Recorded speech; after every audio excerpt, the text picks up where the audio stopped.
Welcome back to our channel, and it's that time of the month again. Ayan is about to turn 7 months, and on this vlog we will be sharing how we do her monthly DIY baby photo shoot. Well, just to share, mula ng first month ni Ayon hanggang ngayon na magsa 7 months na siya, I am very proud to say na isang beses lang siya nagpa-photoshoot sa isang studio talaga. It was on her 3rd month, and the reason behind that was naging busy kami ni Jack sa project that time. So, we have no choice kundi magpa-photoshoot na lang si Ayan sa isang studio. For those parents na mas prefer mag-photoshoot ang baby nila sa isang studio monthly, that's totally fine. Less hassle. I myself experienced that too nung ika-3rd month nga ni Ayon, and okay din naman yon.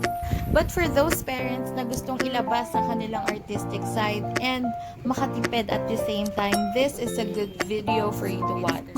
So we are here sa rooftop and mini garden ng aking mommy na mamila ni Ayon, and we are just trying to utilize kung anong pwede naming magamit dito.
Now, let me just show you yung mga props na kakailanganin namin.